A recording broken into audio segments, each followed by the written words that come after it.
Welcome back to As the Crow Flies on the Mass Transit Channel and our series on the Litany of Trust. This episode marks the halfway point in this series, consisting of 29 petitions and a wrap-up episode at the end. Beginning now, links to all of the preceding episodes will be listed in the description, allowing you to go back and watch or review each petition. And now, today's episode. Discouragement touches each of us, and the Lord in His mercy invites us not to be crushed beneath it, but to let Him lift our hearts again. As we begin, I'd like to share these words directly from St. Faustina Maria Pia from chapter 15 of her beautiful book. There is a little phrase in Matthew's Gospel right after Peter has denied Christ multiple times. Peter remembered. It hits Peter that Jesus told him this would happen. Peter remembered. What a moment. In the sorrow and pain of Peter's heart, he would have been tempted to shut his heart in despair. But instead, he left it cracked open and was flooded with a deep consolation. Jesus knew and still called him friend. Nothing is hidden from Him, and He still loves us. This assurance, once tasted, is hard to shake. Peter, who swore he would never deny Christ, denied Him 3 times. Instead of collapsing into despair, Peter allowed grace to break in. He discovered a truth that changed his life, a truth that must change ours. Jesus already knew our weaknesses, and He still chose us.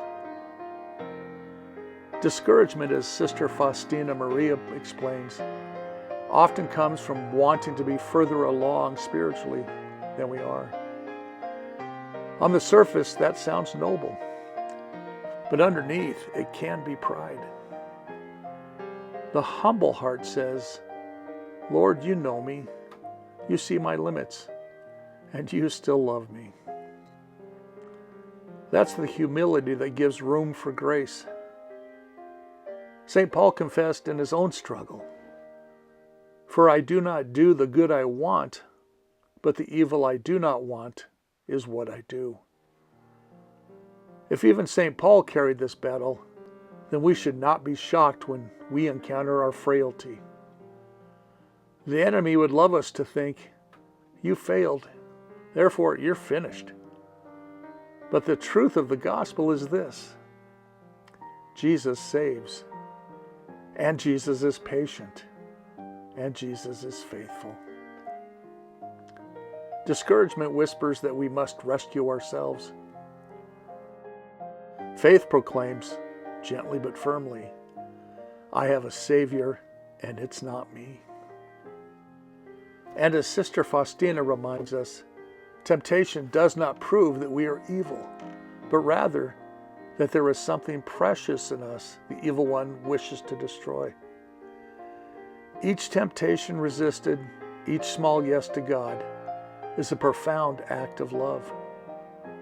And when we are discouraged about the world, or the state of the church, or the pain we see around us, we remember the wisdom of St. John of the Cross, who said, "Where there is no love, put love, and you will draw out love." Discouragement says it is hopeless. Faith says God is still working. And Jesus Himself entered this very wilderness, as St. Faustina points out. Immediately after His baptism, right after the Father had declared, "This is my beloved Son," Jesus was led into the desert, and the tempter whispers, "If you are the Son of God." The attack is always against identity. The enemy wants us to forget that we are beloved sons and daughters of the Father. But Jesus stands firm for our sake and wins the grace for us to stand firm as well. And so today, together with the church, with all who have trusted in God's mercy, we lift this final plea of deliverance. From discouragement, deliver me, Jesus. May God bless you.